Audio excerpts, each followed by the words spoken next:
महाराष्ट्र में एक बहुत ही फेमस टूरिस्ट डेस्टिनेशन है जिसका नाम है माथन रान। वहां पर डेली हजारों की संख्या में टूरिस्ट विजिट करते हैं और 11 दिसंबर 2021 को वहां पर एक कपल विजिट करता है। ये कपल पूरा दिन माथेरान में एंजॉय करते हैं। सभी रेस्टोरेंट में घूमते हैं, खाना खाते हैं और उसके बाद रात के तकरीबन 11:30 पर ये अपने घर ना जाकर वहीं पर एक होटल में स्टे करते हैं। होटल में ये 11 बजे चेक इन करते हैं। उसके बाद पूरी रात बीत जाती है। अगले दिन सुबह तकरीबन 7 बजे होटल का वेटर इनके रूम को जाकर नॉक करता है क्योंकि वह खाने का ऑर्डर लेने आया था, लेकिन कोई रूम का दरवाजा नहीं खोलता है। वेटर सोचता है कि शायद वह अभी सो रहे हैं। कुछ देर के बाद मैं दोबारा आऊंगा। तकरीबन सुबह 9 बजे के करीब वह फिर से आता है और उनके डोर को नॉक करता है, लेकिन उसके बावजूद भी कोई दरवाजा नहीं खोलता है। इस बात की खबर वो अपने होटल के मैनेजर को देता है, तो मैनेजर उससे कहता है कि वो लोग लेट नाइट पार्टी करके आए थे, शायद अभी सो रहे होंगे और जब वो उठेंगे तो खुद ही ऑर्डर करने आ जाएंगे। लेकिन सुबह के तकरीबन 11:30 जाते हैं। उस रूम का ना तो दरवाजा खुलता है और ना ही उस रूम से कोई बाहर आता है। अब मैनेजर को भी कुछ डाउट होता है, इसीलिए वो अपने वेटर को साथ में लेकर और मास्टर की ले जाकर उस रूम के दरवाजे को खोल देता है। जैसे ही वो उस रूम का दरवाजा खोलता है तो उस रूम में अंदर कोई भी मौजूद नहीं था। ना तो उस रूम में ना तो वो कपल मौजूद था जो कल रात को चेक इन किया था और ना ही उनका कोई सामान वहां पर मौजूद था। लेकिन मैनेजर की नजर बेड के पास पड़े कुछ खून के छींटों पर पड़ती है और वो बेड के नीचे देखता है। जैसे ही वो बेड के नीचे झांक कर देखता है तो उसके पैरों के नीचे से जमीन खिसक जाती है, क्योंकि उस बेड के नीचे एक डेड बॉडी पड़ी हुई थी और ये डेड बॉडी पूरी तरह से नेकेड थी, यानी कि उसके शरीर पर एक भी कपड़ा नहीं था। और उससे भी ज्यादा हैरान करने वाली बात यह है कि उस डेड बॉडी का सिर नहीं था। उस डेड बॉडी को देखकर ये तो मालूम चल रहा था कि एक फीमेल की डेड बॉडी है, लेकिन सिर होने की वजह से यह मालूम नहीं चल रहा था कि ये डेड बॉडी किसकी है। होटल का मैनेजर तुरंत पुलिस को कॉल करता है। कुछ ही देर के बाद पुलिस भी वहां पर आ जाती है और मैनेजर उन्हें पूरी बात बताता है। तो सवाल यहां पर यह उठता है कि जिस कपल ने रात को चेक इन किया था वह कहां चले गए और यह डेड बॉडी जो बेड के नीचे मिली थी ये किसकी थी। तो चलिए आज की इस वीडियो में इस पूरी कहानी का विश्लेषण करते हैं। अगर आपने अभी तक वीडियो को लाइक नहीं किया तो वीडियो लाइक कर दें और चैनल को भी सब्सक्राइब कर लें। पुलिस उस डेड बॉडी को कब्जे में लेकर इन्वेस्टिगेशन स्टार्ट करती है। तो पुलिस को मालूम चलता है कि उस महिला को मारने के बाद उसकी गर्दन काटी गई है और उसके बाद उसके हाथ पर एक टैटू बना हुआ था, जिस टैटू को भी चाकू से बहुत बुरी तरह से काटा गया है। देखने से ऐसा लग रहा था कि इसको मारने वाला व्यक्ति बिल्कुल भी यह नहीं चाहता कि इस महिला की आइडेंटिटी किसी को भी मालूम चले, क्योंकि उसके शरीर पर ना तो कोई कपड़ा था ना ही उसका कोई सामान उस रूम में पाया गया था। अब पुलिस उस होटल के रिसेप्शन पर जाती है और चेक इन लिस्ट चेक करती है, क्योंकि जब पिछली रात को उन दोनों ने यहां पर चेक इन किया था तो वहां पर उनका नाम रुबीना बेगम और अमजद खान लिखा हुआ था। होटल के स्टाफ से पूछताछ करने पर मालूम चलता है कि होटल के स्टाफ ने बिना कोई आईडी प्रूफ लिए ही उनको रूम दे दिया था। यहां पर होटल स्टाफ की भी एक बहुत बड़ी गलती थी, लेकिन रुबीना बेगम और अमजद खान ने अपना एड्रेस जरूर वहां पर लिखवाया था पुलिस को। हालांकि लग रहा था कि ये नाम और एड्रेस फेक है, लेकिन उसके बावजूद भी पुलिस उस एड्रेस पर जाकर उन दोनों नाम की पूछताछ करती है, लेकिन मालूम चलता है कि वो एड्रेस पूरी तरह से फेक था। उसके बाद पुलिस के पास दूसरा ऑप्शन होता है सीसीटीवी कैमरा। पुलिस होटल के आसपास के और होटल के अंदर के सीसीटीवी कैमरे की फुटेज निकलवाती है।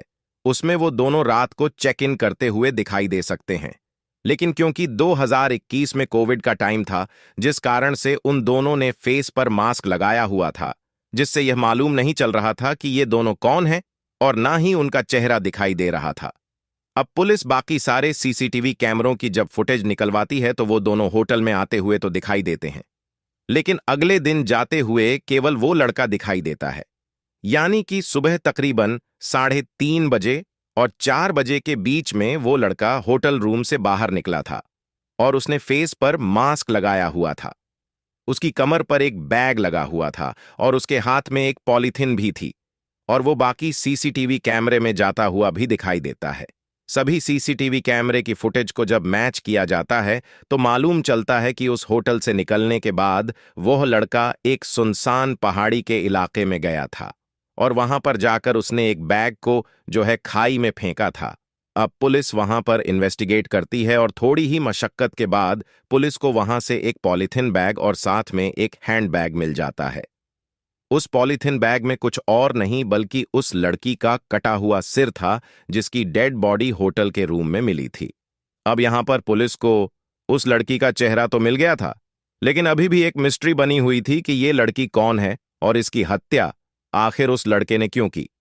अब उस लड़की का सिर जहां पर मिला था वहां पर एक हैंडबैग भी मिला था। उस हैंडबैग में कोई आईडी वगैरह तो नहीं था, लेकिन उसमें एक हॉस्पिटल का विजिटिंग कार्ड था। देखो, कहा जाता है कि कातिल चाहे कितना भी शातिर हो, लेकिन वो कोई ना कोई सबूत जरूर छोड़ देता है, और यही विजिटिंग कार्ड के कारण यह केस सॉल्व हो पाया। पुलिस सबसे पहले उस हॉस्पिटल में जाती है और उस हॉस्पिटल में उस महिला की फोटो दिखाई जाती है जिसकी हत्या हुई थी। हॉस्पिटल में पूछताछ करने पर और हॉस्पिटल के सीसीटीवी कैमरे की फुटेज देखने के बाद पुलिस को मालूम चल जाता है कि जो यह लड़की है इसका नाम पूनम पाल है, और कुछ दिन पहले ही ये अपने हस्बैंड के साथ इस हॉस्पिटल में चेकअप के लिए आई थी। हॉस्पिटल के सारे रिकॉर्ड्स निकलवाए जाते हैं और उन्हीं रिकॉर्ड में पाया जाता है कि जिस दिन यह महिला अपने हस्बैंड के साथ इस हॉस्पिटल में आई थी उस दिन इसके हस्बैंड ने यहां पर यूपीआई से मेडिसिन की पेमेंट की थी, और उसी यूपीआईडी की डिटेल से पूनम पाल के हस्बैंड का मोबाइल नंबर निकलवाया जाता है। लेकिन उस मोबाइल पर जब कॉल की जाती है तो वो मोबाइल नंबर स्विच ऑफ था। जब उस मोबाइल की पास्ट और प्रेजेंट की लोकेशन निकलवाई जाती है तो पाया जाता है कि पिछली रात को और पिछले दिन को वो मोबाइल नंबर महाराष्ट्र के मैथिरन के उसी डेस्टिनेशन पर था जहां से इस महिला की डेड बॉडी मिली थी। यहां से पुलिस को शक जाता है कि हो ना हो इस महिला की हत्या इसके हस्बैंड ने ही की है, और यहां से पुलिस को उसके हस्बैंड का नाम भी मालूम चल जाता है जो कि राम सुलोचना पाल होता है, और पुलिस उसका एड्रेस निकलवा कर तुरंत उसके एड्रेस पर पहुंच जाती है। वहां पर उन्हें राम सुलोचन पाल मिलता है जो कि पेशे से एक सॉफ्टवेयर इंजीनियर था। पुलिस उससे पूछती है कि क्या तुम इस महिला को जानते हो, तो वो बिल्कुल घबरा जाता है और वो कहता है कि हाँ, ये मेरी वाइफ है और ये पिछले एक दिन से लापता है। पुलिस उससे पूछती है कि तुमने इसकी मिसिंग रिपोर्ट फाइल क्यों नहीं की, जिसके बाद उसके जो जवाब होते हैं वो उल्टे पुल्टे होते हैं और पुलिस समझ जाती है कि दाल में कुछ काला है। पुलिस तुरंत यहां पर राम सुलोचन पाल को अरेस्ट करती है और उससे सख्ती से इंटेरोगेशन करती है जिसमें ये सारा खुलासा हो जाता है। राम सुलोचन पाल पुलिस को बताता है कि 11 दिसंबर 2021 को वहीं अपनी बीवी के साथ महाराष्ट्र के मैथिरन की टूरिस्ट डेस्टिनेशन पर गया था। वहां पर वो पूरा दिन घूमे फिरे थे। उसके बाद रात को 11:30 पर उन्होंने एक होटल में रूम लिया था और वहां पर फॉल्स नेम और फॉल्स एड्रेस से एंट्री कराई थी। उसके बाद रात को जब उसकी बीवी सो गई थी, तकरीबन 2 से 3 बजे के बीच में वो उठा था और उसने गला दबाकर अपनी बीवी की हत्या कर दी थी, और गला दबाने के बाद क्योंकि उसकी शिनाख्त ना हो इसलिए उसने उसके सारे कपड़े उतार दिए थे, उसका सारा सामान ले लिया था, उसकी आईडी प्रूफ वगैरह ले लिए थे, साथ ही उसके कटे हुए सर को पहाड़ी में फेंक आया था क्योंकि उसे ऐसा लग रहा था कि अगर उसकी डेड बॉडी से सर ही नहीं मिलेगा तो उसकी शिनाख्त नहीं हो पाएगी और यह केस बहुत जल्दी क्लोज हो जाएगा।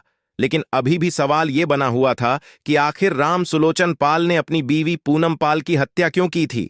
इस पर राम सुलोचन पाल पुलिस को बताता है कि वो अपनी बीवी से बहुत प्यार करता था, उनका रिलेशन भी बहुत ही अच्छा था, लेकिन एक दिन उसने पूनम पाल से उसकी पास्ट लाइफ के बारे में पूछा था। अब पूनम पाल को ऐसा लगा कि उसका पति बहुत ही ओपन माइंडेड है और वो अगर पूनम के पास्ट के बारे में भी जान लेगा तो उससे कोई फर्क नहीं पड़ेगा, क्योंकि वो दोनों एक दूसरे से बहुत प्यार भी करते थे। जिस पर पूनम पाल अपने पास्ट के बारे में अपने हस्बैंड को सभी कुछ बता देती है। पूनम पाल अपने हस्बैंड को अपने एक्स बॉयफ्रेंड के बारे में सब कुछ बता देती है, लेकिन वो एक गलती यह कर देती है कि वो अपने हस्बैंड को यह भी बता देती है कि वो अपने एक्स बॉयफ्रेंड के साथ फिजिकली इंटीमेट भी हुई थी और यही बात राम सुलोचन पाल के दिल पर लग जाती है। उसे ये बिल्कुल भी मंजूर नहीं था कि वो एक ऐसी औरत के साथ लाइफ बिताए जिसने उससे पहले किसी और के साथ फिजिकल रिलेशन बनाए हो। और इसी के कारण जो राम सुलोचन पाल होता है वो प्लान बनाता है कि वह महाराष्ट्र के मैथरन टूरिस्ट प्लेस पर अपनी बीवी को ले जाएगा और वहां पर उसका मर्डर कर देगा। और ऐसा ही कुछ वो करता है। उसके बाद उसका एक प्लान होता है कि अगर डेड बॉडी का सिर ही नहीं मिलेगा तो वो पकड़ा नहीं जाएगा। लेकिन उसका ये प्लान फेल हो जाता है, क्योंकि जैसा कि मैंने आपको बताया कि कातिल चाहे कितना भी शातिर हो, वो कोई ना कोई सुराग जरूर छोड़ देता है।